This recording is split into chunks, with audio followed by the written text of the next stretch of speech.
let's be real for a moment. PlayStation and Xbox, they win on power. But sometimes the Nintendo Switch version is actually better. Whether it's smarter controls, portable play, bonus content, or even raw performance, some games just feel right on Switch.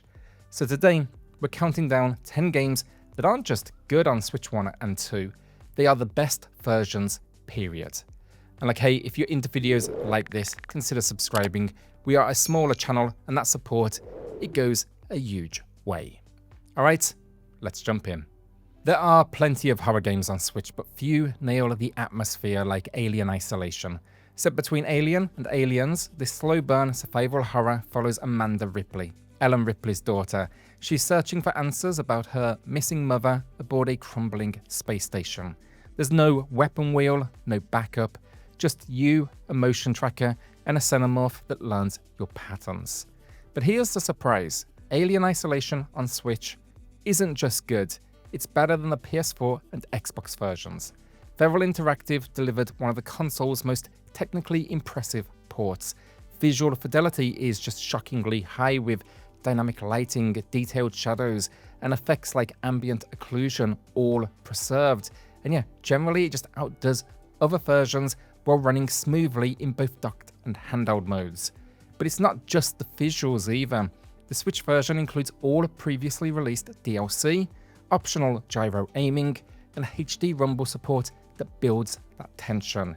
It's also the only version you can take with you, and with this game, honestly, look, play it handheld with headphones because it hits even harder.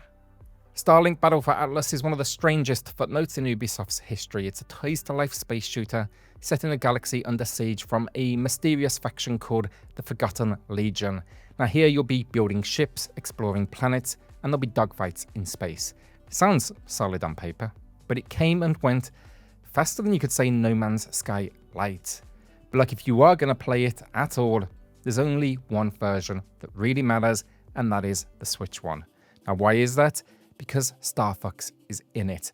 Not just a cameo, not just a reskin, Fox McCloud is fully playable, complete with cockpit view, custom dialogue, and a whole chain of missions that tie him into the core campaign.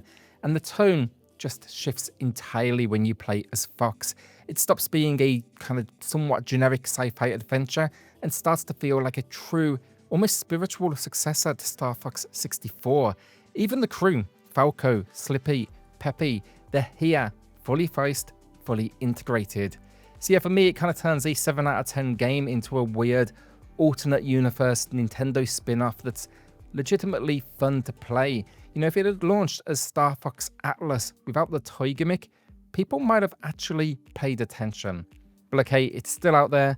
You can get it digital on the eShop as well, and on Switch, I'd consider it the definitive edition, if only because, well, yeah, Fox makes everything better. There is a reason Devil May Cry 3 keeps showing up on best of lists. It's really where Dante became Dante, brash, stylish, dangerously cool. Now it is set before the original game. It follows a younger Dante as he clashes with his twin brother. They're hell-bent on unlocking demonic power no matter the cost. It's really a game about rivalry and rebellion. But here's a surprise. On the Switch, it's the best console version available, and that's because the standout upgrade for me is style switching. Now in older versions, you had to choose a combat style. That was done before each mission, and you were locked into that choice. On Switch, you can now swap between them mid-fight using the D-pad, just like in Devil May Cry 4 and 5. It just completely transforms the combat flow. It frees you up to improvise and get creative on the fly. You'll also then get real-time weapon switching, which keeps things moving even faster. And yeah, it's also the only console version where Bloody Palace mode supports local co-op. It's a really good bonus if you've got someone you can tag in. Performance-wise, it's rock solid at 60 FPS, docked or handheld, and visually still very much, a PS2 era game, but it is sharp now.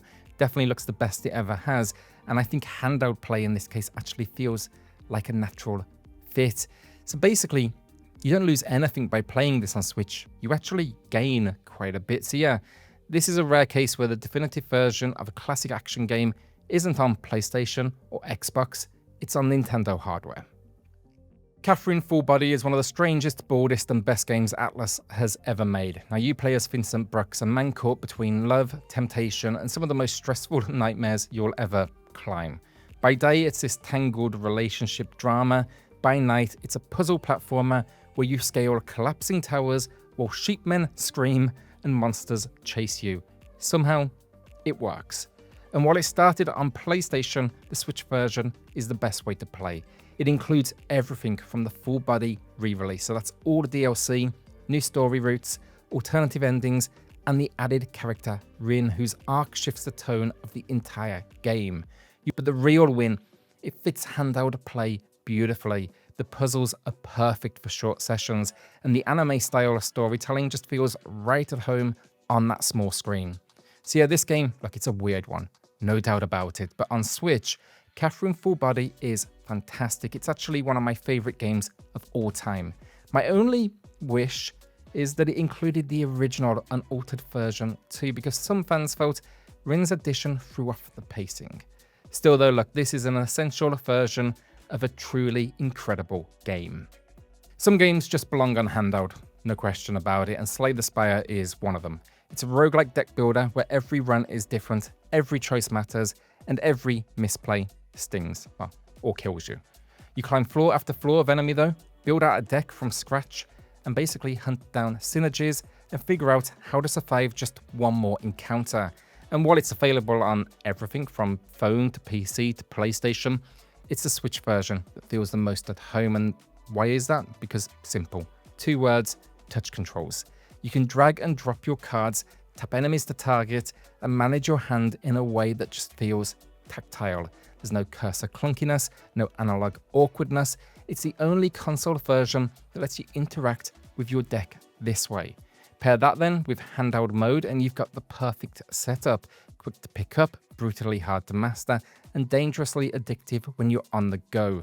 It also runs incredibly well with no sacrifices to visuals or performance. It's just smooth, strategic deck building wherever you are.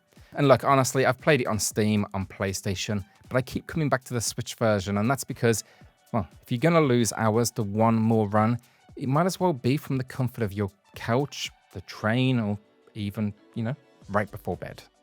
There's never been another game quite like Akame. It's a mythic action-adventure steeped in Japanese folklore where you play as the sun goddess, reborn as a white wolf, painting the world back to life. From its watercolor visuals to its Zelda-like structure, Akame has always felt timeless, but on the Switch, it feels like it finally found its perfect form.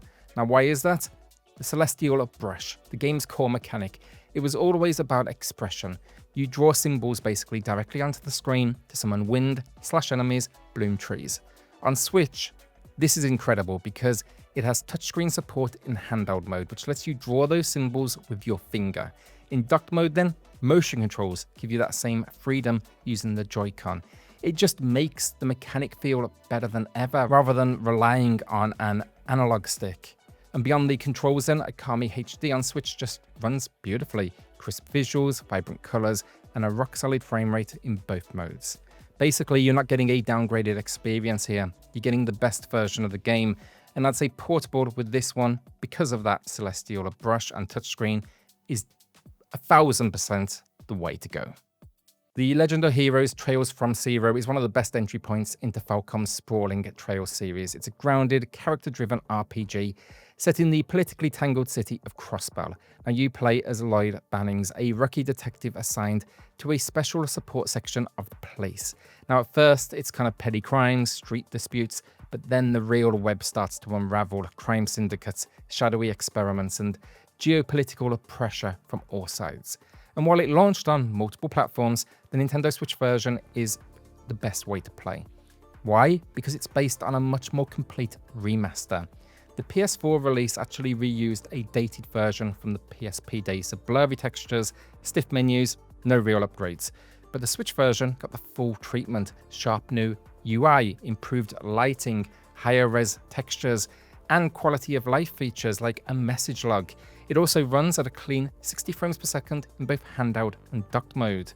So yeah, like, it doesn't scream remaster at first glance, but when you line it up against the others, it is clear. The Switch version is smoother, sharper, and just better all around. And with trails to assure the sequel available on the same engine and that save data carrying forward, Switch is really where Crossbell shines brightest.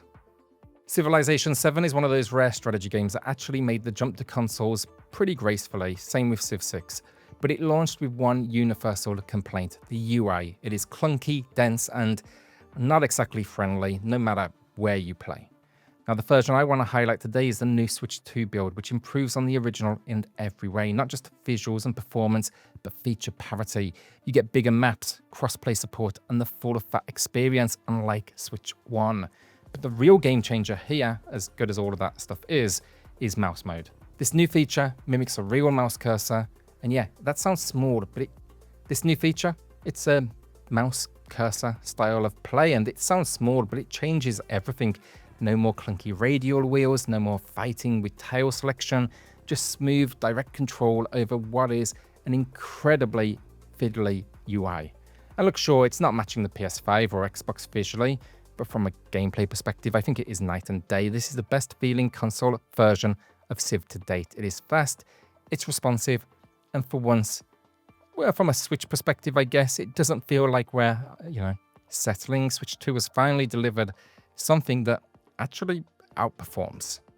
Yakuza 0 on Switch 2 isn't just a good port, it is my favorite way to play one of the best entries in the entire series. Now, set in 1988 Tokyo, Yakuza 0 is the origin story for what are now two of Sega's most iconic characters, that's Kiryu and Majima. Now, the setup, basically a murder rocks the criminal underworld, and both men are dragged into a violent power struggle, and this is all over a tiny patch of land, but it could actually reshape the future of the city. And this version, it's exclusive to Switch 2, and you can tell you're getting full 60 frames per second, sharper textures, improved lighting, and faster load times. That's both docked and handheld. It also packs over 25 minutes and new cutscenes, a brand new English dub, though I don't use that personally, and a bonus Horde-style multiplayer mode called Red Light Raid. That's on top of all of the core content that made Yakuza 0 a fan favorite in the first place. My only complaint, the UI is still oddly low res. It's been that way across every version on every platform over the years, and somehow they still haven't cleaned it up. It doesn't ruin anything, but when the rest of the game looks this sharp, it's, hard not to notice. So yeah, overall, easily one of my favorite Switch 2 games so far, and if this is your first Yakuza, they've definitely picked a good one for you. Okay, so this last one, it's preference, honestly. There's no Switch exclusive content, no performance boost, no secret new ending, but Hollow Knight on Switch, it just feels right. Now here you are a tiny bug knight diving deeper and deeper into the ruins of Hollow Nest. This is a fallen insect kingdom filled with secrets, tons of bosses, and more to the narrative in a sense than it may initially give off. But yeah, the world is just massive. The art is hand-drawn and the sound design just incredible. It's the kind of game that rewards patience and persistence, where even getting lost is kind of part of the magic. But here's the thing, playing Hollow Knight portably just changes how it lands. You're not binging 5 hours on the couch, you're squeezing in 30 minutes before bed or during a commute. You're slowly mapping out the world over days and weeks. And performance-wise, on Switch 1, there were occasional dips, very minor, but on Switch 2, it's a clean 60 FPS. The only caveat, in handheld mode on Switch 2, it still scales at 720p, and with the larger screen, I have noticed there is a bit of blur, so you may want to go Switch 1 for handheld. But yeah, look, technically, the Switch version isn't better, but in practice, for me, it absolutely is. When I first played this game, I was bringing my Switch everywhere, something I simply couldn't do with any other platform. And yeah, that's because this game just hooked me so much, and that flexibility, it really got its claws in, and it was a complete game changer. But yeah, because of this, if Silksong ever drops, they're still threatening 2025 if I'm correct, this is where I'll absolutely be playing it. So yeah, there it is, 10 games that surprisingly, confidently are just better on Switch. Not always on paper, not always in specs, but in feel, in flow, in the way they fit the hardware. Whether it's a handheld edge, smart controller tweaks, or full-blown exclusive content, these aren't just ports, I think they are standouts. And look, sure, Switch 1 and 2, it will never win the power race, But in these cases, I think it wins where it counts. So yeah, look, if you enjoyed this video, subscribe. It helps the channel a huge amount. And I'll see you on the next one. Cheers all.